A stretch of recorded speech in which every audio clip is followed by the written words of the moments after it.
Nah, na koi mamang da laksaram ba mafam dumakta da ngasi akoigi aigi kakasing adagi aigi yamba sing se ngasi so mo koi lofam da laksare oi laksari mafam sing ha na koi laksaram ba duni hadi Kwaketel konjeng lokon hana khangna ba konjeng laikai gi khoigi adi Kwaketel gi maning thang ba saru hai tai konjeng laikai gi maning thang ba saru tuni ado ngasi akoi hadi anova revolution amaga loina na changchan jarai ba hai tare lofam da su ihan hana khoigi enjang na pi koi ba hadi city gi mayai da khoi mamang da panjaram ba duni ko hadi city gi mayai da leijaraga su nauna hadi enjang na pi green revolution amagi makhada khoigi kaka hoi tamo hoi singchina yam kana hona bigi baduni aduga ngasi su khoi la mai pak pa haigadra ai wakhalda hadi adum yam nungai ba pokjai hai tare ko khoina mangda laibirami ba hangam sing se swai da sunna che swai li khabu phabu wa le ko aswai da gai di mapan loi saba khot pabu matham maning thang ba saru sing se mapan saba yaure aduga loina na hoi mayam da su khangan boina hadi apapa makhal gi hida langthak sing su ka na khadum sen gi season na bigre ko aduga hida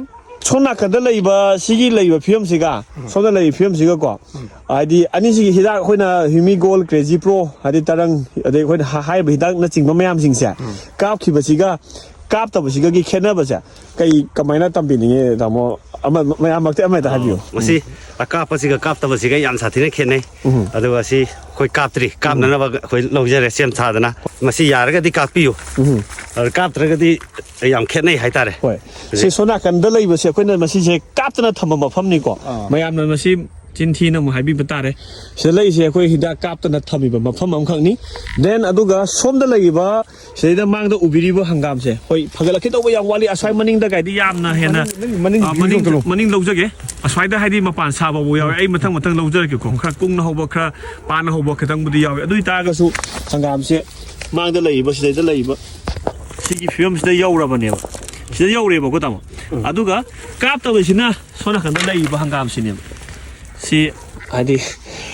So many different sides are Kena Base, Asuki Mati, Ubrana, Kaleboko. Ado, Makata Koda, Hadi Hidak Sigi Batang, Makasa Tatabira Poina, Hadi, some of them, the beginning of messages, Katanka Bibiram.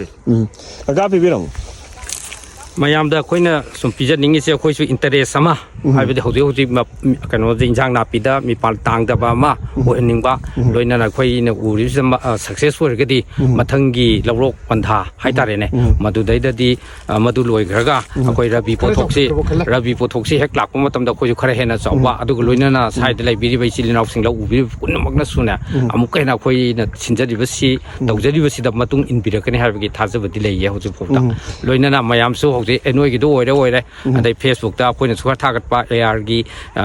agro gi mai ki de su mayam su loi unar nina es kadino kai no kan yeng bo lakna re akoi khan bada sai si adum hangam ma pan ga phajana ga sarak matam di nga sai gi Imphal city ga nakna ba de gi hangam du sumana thab se akoi live to udri ba sai gi mai ben sing isilina sing ko adu na masina hangam sina bo phajana bo sala di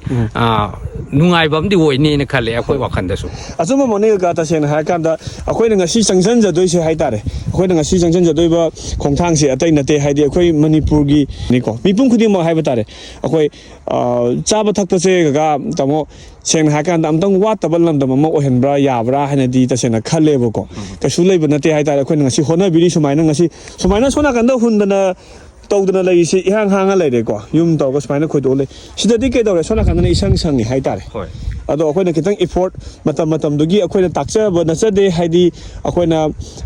leijari ba hida langta singdo afa phata du kaka ga akoi ga labuk ta smaina la akanda akapa na sini kapta bana sini